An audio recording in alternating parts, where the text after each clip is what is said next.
In January this year, a lightning strike started a fire in the Little Desert National Park.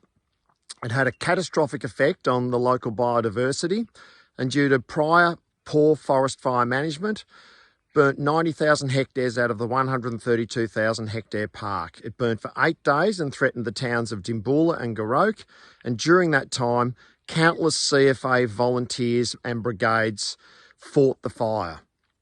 Volunteering and a cooperative approach are deeply embedded in farming-based country communities. The Emergency Services Volunteer Levy and its proposed changes severely threaten to undermine that culture of volunteering. The West Wimmera Shire, where I live, has a population of 4,000 people.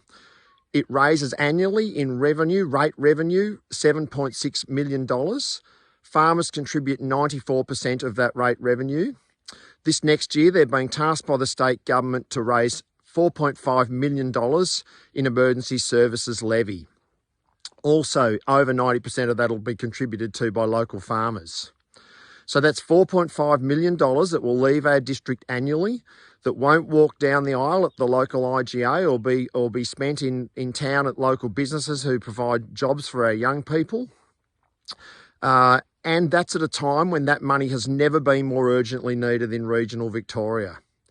An average farm in the Wimmera in 2022 was paying $4,000 in ESV, and in this coming year, that number will be somewhere between $20,000 and $30,000.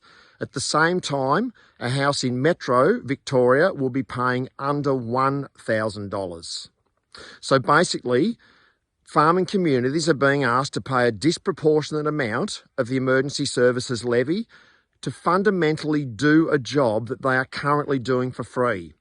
So on Friday, the State Treasurer, Jacqueline Symes, came out and said the reason why country Victorians are being asked to pay a disproportionately high amount of the ESV is because a large proportion of natural disasters happen here.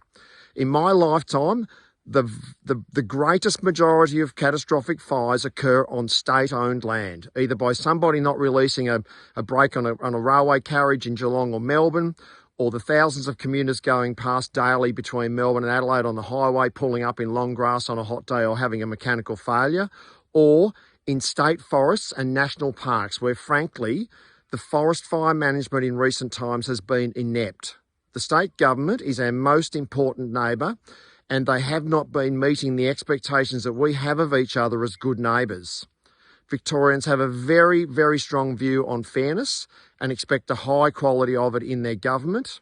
And it doesn't matter where you sit on the political spectrum, there's always a shared value. And in this case, I think the shared value is care of the environment and social justice. And if we're going to affect any change to this legislation, we need to appeal to our city cousins and to the independents and the Greens who hold the balance of power in Parliament. Interestingly, the leader of the Greens in Victoria, Ellen Stanton, talks strongly about her views on social justice being a prime motivator for her political career. There's no argument whatsoever that we need a strong and well-funded emergency services. There's 7 million people living in Victoria, including 20,000 farm businesses, and all those farming communities are asking for is that cost recovery model is fair and equitable to all of us. So please get in touch with your MPs, share this around, share it on social media, and hopefully it's not too late for us to effect some positive change and a positive outcome that's fair to all Victorians.